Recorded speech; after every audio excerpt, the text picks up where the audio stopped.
પારડી વલ્લભાશ્રમ પાસેથી ફોગ પરફ્યુમની આડમાં દારૂની હેરાફેરી એલસીબીએ ઝડપી પાડી 34.74 લાખનો મુદ્દામાલ ઝડપ્યો। પારડી હાઈવેથી ટેમ્પોમાં ફોગ બોડી સ્પ્રેના 600 બોક્સ નીચે છુપાવેલો વિદેશી દારૂનો જથ્થો મળ્યો। યુપીના ચાલકની ધરપકડ। વલસાડ લોકલ ક્રાઇમ બ્રાન્ચે પારડી વિસ્તારમાં નેશનલ હાઈવે પર ફિલ્મી ઢબે વોચ ગોઠવી પરફ્યુમની આડમાં લઈ જવાતો વિદેશી દારૂનો મોટો જથ્થો ઝડપી પાડ્યો છે।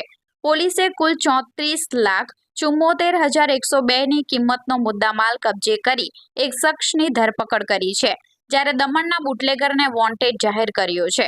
મળતી વિગત મુજબ વલસાડ એલસીબીની ટીમ પારડી વિસ્તારમાં પેટ્રોલિંગમાં હતી તે દરમિયાન ખાનગી રાહે બાતમી મળી હતી કે દમણથી એક મરૂન કલરનો ટાટા ટેમ્પો નંબર GJ15AX 3211માં દારૂનો જથ્થો ભરીને સુરત તરફ જવાનો છે।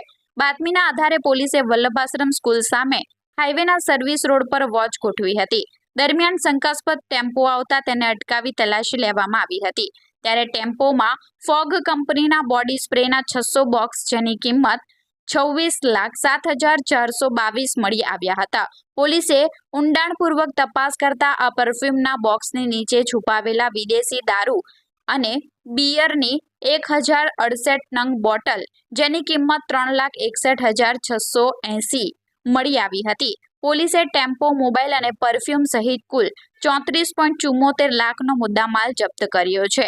ઝડપાયેલા ચાલક જયપ્રકાશ ધરમપાલ ગૌતમ રહે ઉત્તર પ્રદેશની પોલીસે કરેલી પૂછપરછમાં જાણવા મળ્યું હતું કે આ જથ્થો દમણના ગણેશ નામના વ્યક્તિએ ભરાવી આપ્યો હતો અને તેને ગાંધીનગરના કલોલ ખાતે પહોંચાડવાનો હતો। પોલીસે પ્રોહિબિશન એક્ટ હેઠળ ગુનો નોંધી દમણના ગણેશ નામના શખ્સને પકડવા ચક્રો ગતિમાન કર્યા છે।